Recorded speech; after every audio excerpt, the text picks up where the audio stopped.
Good morning on another wonderful day. It's actually gotten warmer again in Krakow, so that's quite pleasant. It's really been quite cold for me. So, the question that I posed myself the other day is why do we like to walk? Or rather, why do we like to walk a long distance?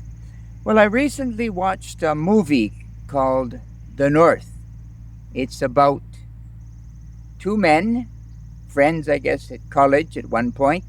Now they're in their mid 30s and they've joined again to walk from a part of Scotland in the south to Cape Wrath, I think it's called, about 600 kilometers.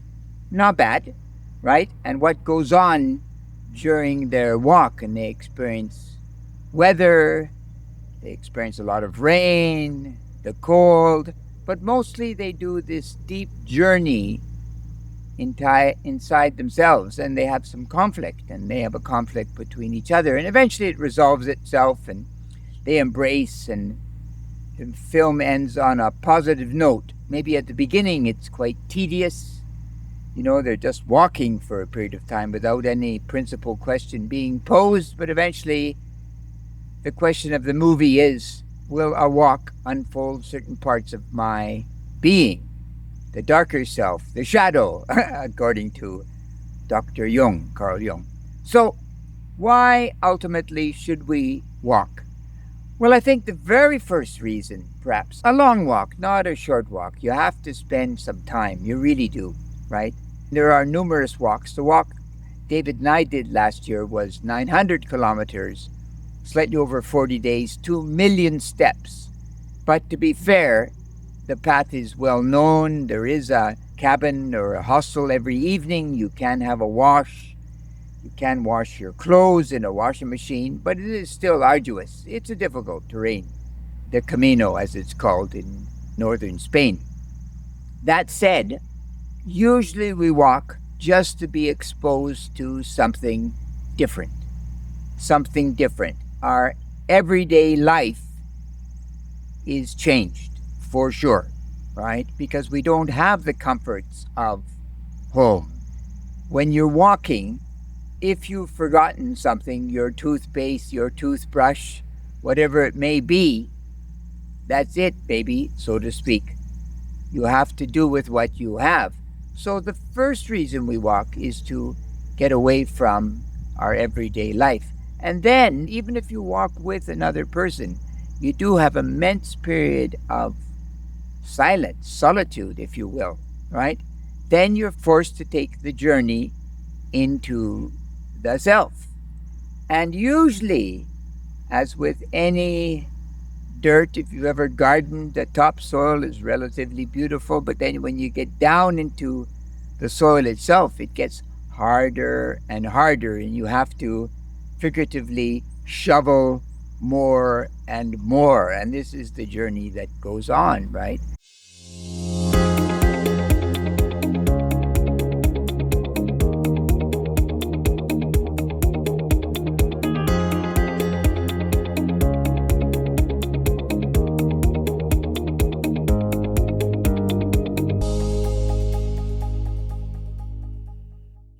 And then you will come to a point that you hit a stone with your shovel, and you whack away at the stone, and it doesn't seem to want to open. And this could be a myriad of things in your own life. Perhaps you're afraid to speak publicly. Perhaps you're afraid to form honest relationships.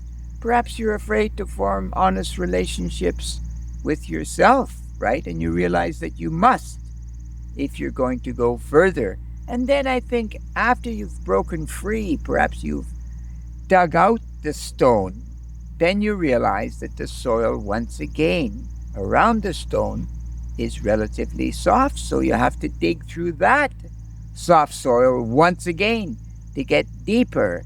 And it just goes on.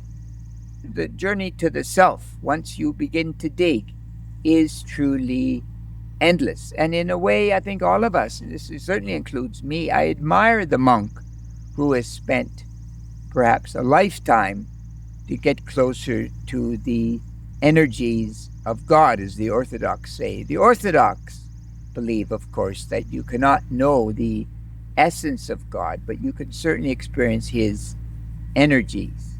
So His force, if you will, can be accessed. You can have a dialogue with the energies of God. And there are many, many analogies that are drawn when it comes to God, this concept of God itself. So obviously, this is why we walk as well. We walk to be able to expose what we see as our understanding of God, Gaia, and the universe, right? This gives us a certain bit of energy. Now, you'll probably notice people who have walked a very long distance and people that have not walked at such a distance are slightly different. And I think the major way they are different, at least I can speak with some personal experience, the reason that the walk made me different, in a sense, was that the things that used to truly bother me,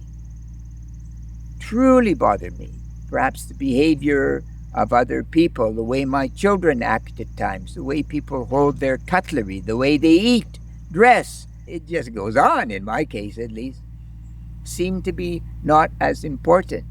And the old adage, the only person who you can really change is yourself, that comes certainly to the fold, doesn't it? You learn that there is no one like me, but that said, you must learn to develop you, right?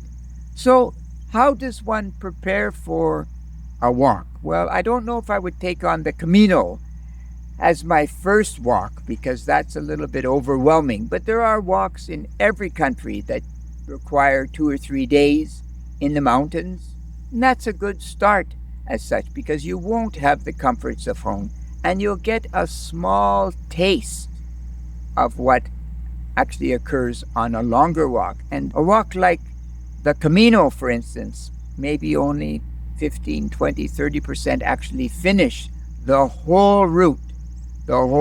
And curiously, the church, the Catholic Church, if you will, has responded to people who only walk the last 100 kilometers. You can also get a certificate. And now I'm told they're changing because my certificate also claimed the mileage that I actually walked. And then David and I, after Santiago, we walked on to Finisterre, to the absolute end of the walk. Muxia, the absolute end of the walk, another over 100 and something kilometers, right? Totaling up to the 900 I alluded to earlier.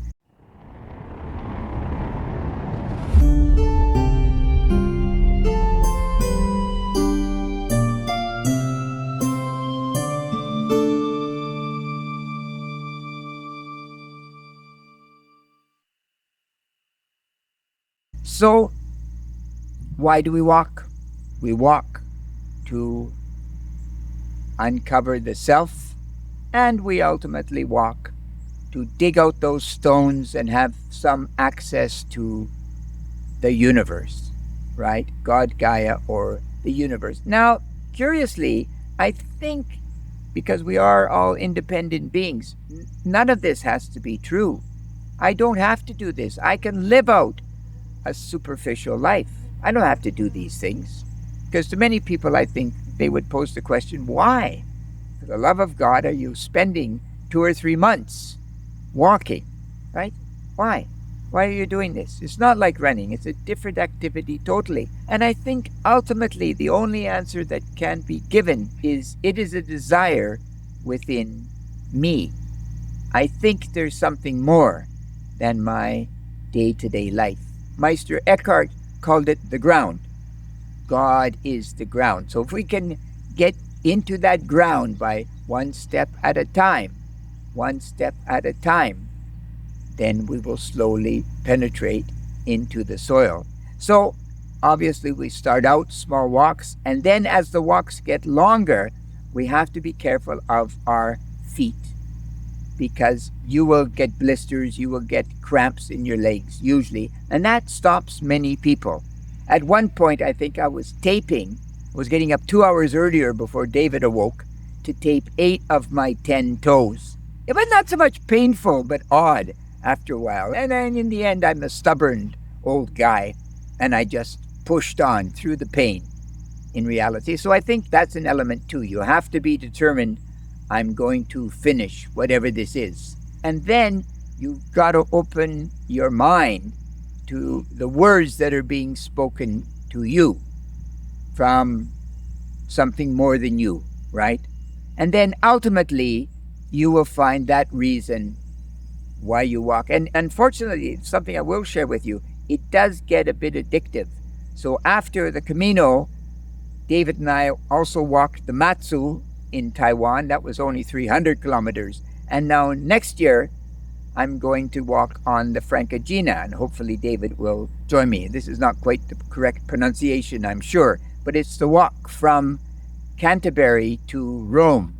So from England across the Channel, through France, through Switzerland, over the mountains, into Italy to Rome. Supposedly 2,000 kilometers. Takes about 80 days with steady walking. So that's the next challenge. We see if we can pull it off. And you know what you say. You know what they say. Critical thinking is great, especially if you're going to do some fabulous walking, long distance walking, and critical thinking is fabulous as well. You take care. God bless. Bye-bye.